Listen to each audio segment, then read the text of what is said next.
मेरा नाम मेहर चौधरी और प्रीति चौधरी है। क्या हुआ? सर मेरी शादी को 3 साल हो गए। जब से मेरी शादी हुई है जब से इन्होंने मुझे भूखा प्यासा रखा। भूखा प्यासा रखने के बाद इन्होंने मुझे दवाई भी दे दी। सर ये दहेज मांगते हैं। दहेज जैसे मेरे घर वालों की हैसियत की, उस हैसियत के हिसाब से मेरे घर वालों ने शादी कर दी। मेरे पापा नहीं है सर, जिसके कारण उनकी दहेज की मांग पूरी नहीं होने के कारण उन्होंने मुझे दवाई दे दी, जहर दे दिया। जहर देने के बाद मैंने अपने घर वालों को फ़ोन किया, जिससे मेरी तबीयत बिगड़ने लगी थी। उन्हें पता लग गया कि घर वालों को बुला लिए। उन्होंने फिर डर के वजह से हॉस्पिटल में एडमिट करवा दिया। हॉस्पिटल में एडमिट में 3 दिन तक रही।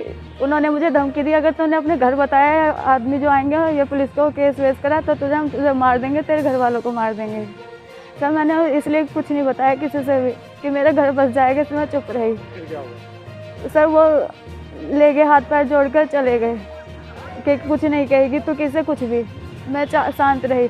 घर ले जाकर वही मारपीट, फिर से वही। मेरे एक जेठ हैं जिसका नाम सचिन चौधरी है, वो आए दिन धमकी देते हैं, मार पिटाई भी करते हैं। मेरे पति भी मार पिटाई करते हैं। खाने पीने के लिए कुछ नहीं, एक कमरे में बंद रहती हूँ।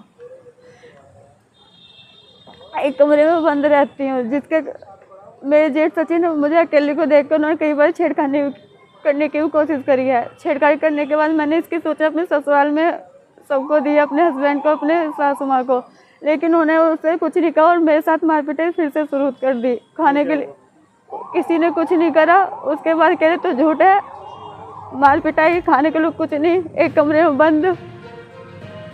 अब मैं अपने घर आई थी, बहन की शादी थी। उसके बाद मैं अपने घर आई।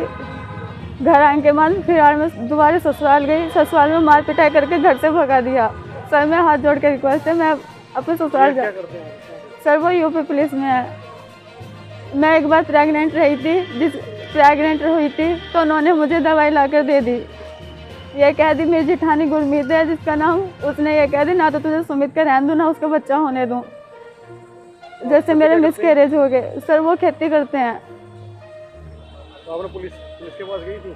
सर मैं एसपी ऑफिस भी गई थी, सब अधिकारियों के पास भी गई थी, लेकिन मेरी किसी ने नहीं सुनी। मैं सब जगह गुहार लगा रही हूँ। क्या हुआ? इधर से उधर भेज देते हैं लेकिन कोई मेरी नहीं सुनता।